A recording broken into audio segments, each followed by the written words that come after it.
On a assisté à un renvoi de balles sur la question du cumul des mandats. D'ailleurs, on assiste à un renvoi de balles en permanence par pli interposé. Moi, il en va de même pour moi. Moi, j'ai envie de vous renvoyer quand même sur cette question dos à dos, parce que nous, depuis de nombreuses années, les écologistes défendent un renouveau de la vie politique. Ils défendent effectivement le non-cumul des mandats, donc renouveau de la vie politique, donc non-cumul de mandats, introduction de la proportionnelle, pour qu'effectivement il y ait une large représentation, parité complète, et également statut de l'élu à telle fin qu'on puisse élargir la représentation socioprofessionnelle dans l'Assemblée. Donc il y a des engagements qui ont été pris en ce sens. Bon, moi, ce que j'espère, c'est qu'ils seront tenus. Ce que je voulais dire également, c'est qu'effectivement, le fait qu'Alain Juppé, ait jeté l'éponge, ça a quand même totalement chamboulé le paysage politique sur cette circonscription. Il a fait appel à vous, Monsieur Florian. Il a été rappelé, en effet, que vous n'étiez pas bordelais.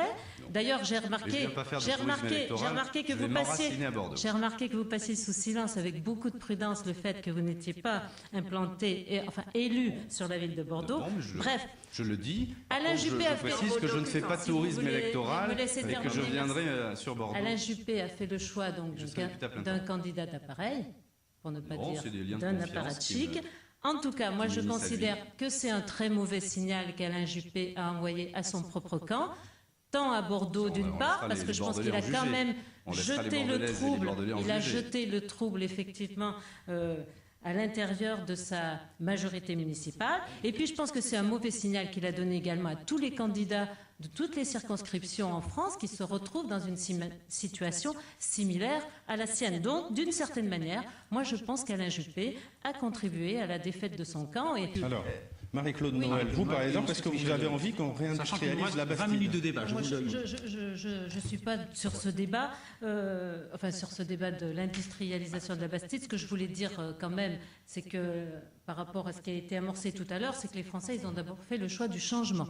Donc, désormais, il s'agit d'aller dans cette direction de mon point de vue. Et donc, pour ce qui concerne l'emploi, à mon sens, il ne s'agit pas effectivement de continuer dans le travailler plus pour gagner plus, dont on a vu à peu près les effets produits, mais bien, si je peux dire, moi, j'ai envie de dire plutôt de travailler mieux et de travailler moins pour travailler tous. Vous voyez, c'est pas exactement ça. D'accord, attendez, s'il vous plaît. Marie-Claude Noël, s'il vous plaît. Il faut parler Marie-Claude Noël. S'il vous plaît. Vraiment la différence entre nous. Voilà, mais il y a une différence entre nous, effectivement. Donc, travailler mieux. Il faut en débattre, bien sûr. Travailler mieux, c'est la réduction de la souffrance et de travail.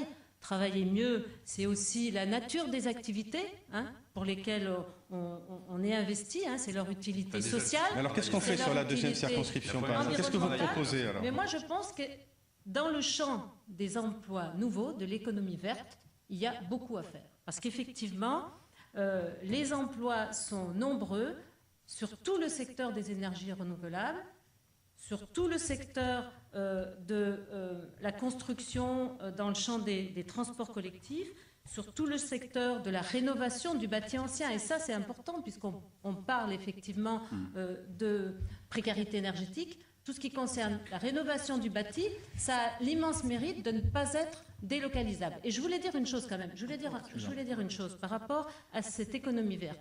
En Allemagne, on a beaucoup parlé de l'Allemagne durant cette campagne. En Allemagne, depuis que, sous la pression des Verts, le gouvernement a décidé de cesser le programme nucléaire, dans le champ des énergies renouvelables, 400 000 emplois ont été créés. Donc cela montre bien que ce champ est immense et qu'il peut avoir des... 600 000 emplois en France. Il peut avoir... justement, on est à la ramasse complète. Nicolas Florian, rapidement, en une minute, et ensuite Michel Deligny. Et puis François Agé qui a des livres. Il peut y avoir des déclinaisons. Il peut y avoir des déclinaisons sur la ville de Bordeaux, dans ce champ-là, du renouvelable et de l'économie verte. Je ne suis pas une professionnelle de la politique, mais j'ai quand même compris une chose en politique, c'est que la politique, c'est un rapport de force. Les Verts sont engagés dans la majorité présidentielle. Ils s'inscrivent dans un accord de mandature parlementaire. Et pour que cet accord soit pleinement mis en œuvre, il faut des élus écologistes. Il faut que la majorité de gauche à l'Assemblée nationale soit équilibrée. Et je suis persuadée que l'écologie est un des moteurs de la rénovation que les Français attendent. Alors les bouleversements climatiques, les pollutions ne sont pas dus au hasard, pas plus que le risque d'un accident nucléaire comme Fukushima est acceptable, et nous ne devons pas les considérer comme une fatalité. Alors depuis longtemps, moi, je suis persuadée que l'écologie doit être la couleur du XXIe siècle, et j'invite tous les auditeurs à faire le choix de l'écologie.